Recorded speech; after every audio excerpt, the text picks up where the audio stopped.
السلام عليكم. كل عام وأنتم إلى الله أقرب. عيد أضحى مبارك عليكم وعلينا وعلى الأمة الإسلامية أجمعين. اللهم اغفر لنا وارحمنا وعافنا واعف عنا. اللهم صل وسلم وبارك على سيدنا محمد وعلى آله وصحبه وسلم أجمعين. فيديو النهاردة هحضر فيه المنين أو القراقيش السادة بمقادير مظبوطة جدا، لو جربتوها فعلا هتدعولي، وهقول لكم من خلال الفيديو كل التفاصيل اللي تخلي المنين مقرمش وناعم في نفس الوقت، وهنعرف كمان التسوية الصح اللي تخلي لونه موحد من فوق ومن تحت ومستوي كمان من جوه. تابعوا معايا الفيديو للآخر ويلا مع بعض نشوف مقاديرنا ايه.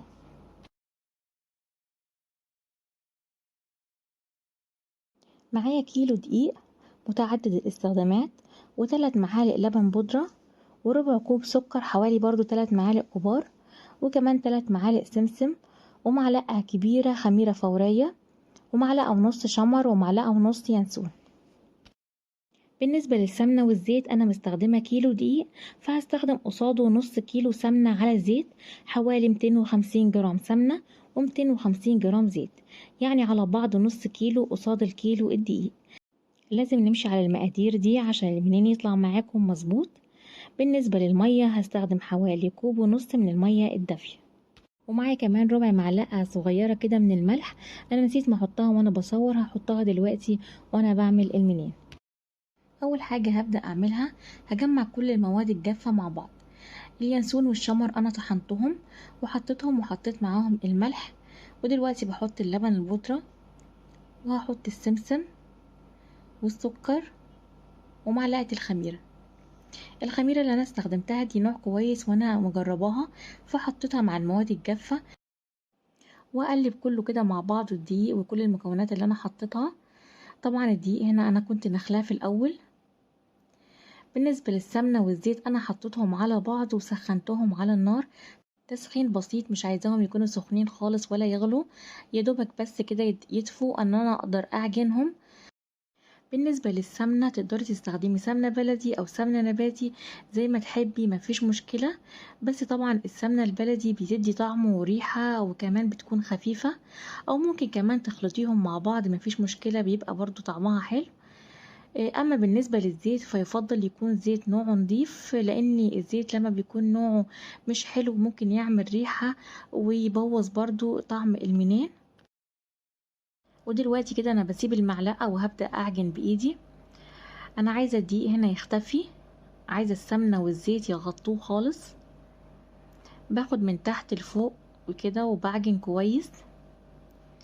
في حاجة مهمة، لو انتوا عايزين المنين يكون ناعم، يعني يكون ناعم خالص من جوه كده، فهتفضلوا تبسوا فيه خالص، يعني تبسوا فيه كتير في المرحلة دي قبل ما تحطوا المية، زي ما انا هعمل دلوقتي. بصوا انا باخد كده قطعة وافضل ابس بيها بايدي الاتنين، ده لو عايزينه ناعم.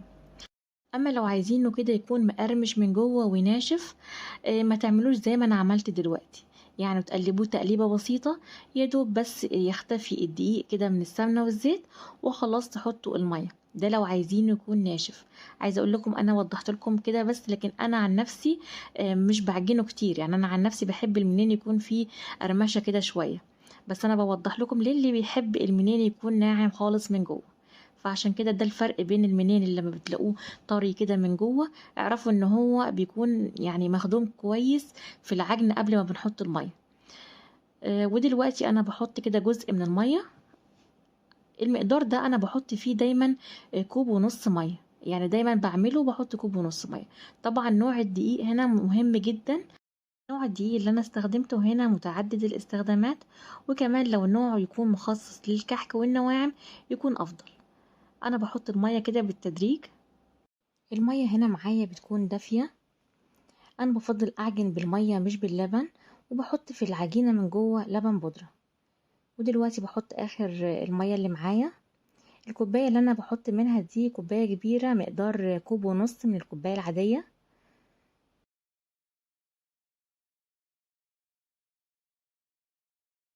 لو مشيتوا على المقادير دي هيطلع معاكم فعلا احلى منين هتجربوه. ولازم كمان تخلوا بالكم من مقدار السمنة والزيت، يكون 250 جرام سمنة و250 جرام زيت. انا كده خلصت العجن، ودي قطعة كده من العجينة زي ما انتوا شايفين. هغطيها بكيس بلاستيك وعليها فوطة، وهسيب العجينة كده ترتاح حوالي ساعة، وبعدين هبدأ اشتغل فيها. قسمت العجينة ل4 قطع. باخد اول قطعة كده وبحاول ان انا افردها كده بالطول.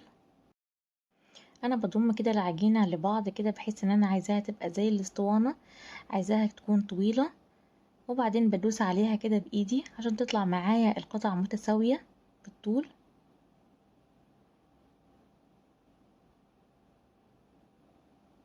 ودلوقتي كده بسويها من فوق.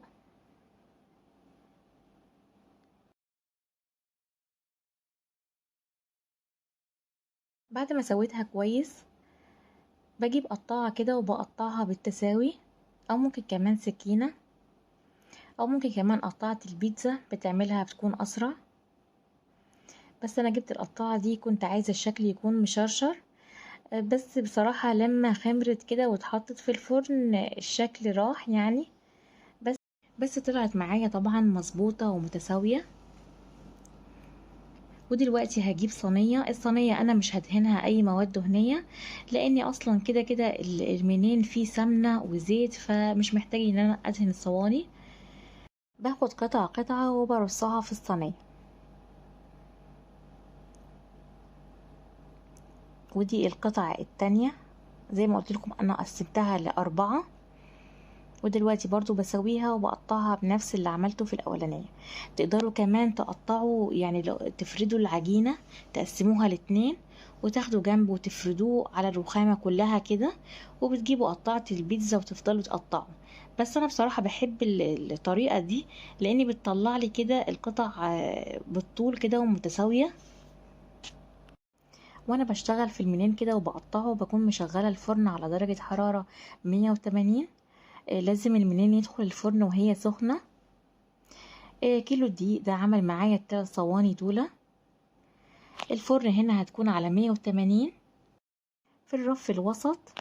هياخد حوالي زي تلت ساعة. اول ما بياخد لون من تحت كده بعرف ان هو استوى. بطفي عليه الفرن وبشغل الشواية ثواني مش كتير، لغاية ما لونه كده يكون ذهبي، وبطفي عليه الشواية. خلوا بالكم مش بيقعد كتير تحت الشواية لان ممكن يغمق منكم ويتحرق. كان فيديو النهاردة المنين او القراقيش، وطبعا ما يحلاش معاه غير الشاي باللبن. وده شكل المنين زي ما انتوا شايفين، لونه موحد من بره ومن جوه. جربوه بنفس المقادير دي وهستنى رأيكم في التعليقات. ولو عجبكم الفيديو ما تنسوش تعملوا لايك وشير. ولو لسه ما اشتركتوش في القناة يا ريت تشتركوا وتفعلوا زر الجرس عشان يوصل لكم كل جديد ان شاء الله. وهنختم الفيديو بدعاء: اللهم إنا نسألك صدق التوكل عليك وحسن الظن بك، اللهم ارزقنا قلوبا سليمة ونفوسا مطمئنة، ونسألك من فضلك العظيم فإنك تقدر ولا نقدر وتعلم ولا نعلم وأنت علام الغيوب. والسلام عليكم ورحمة الله وبركاته.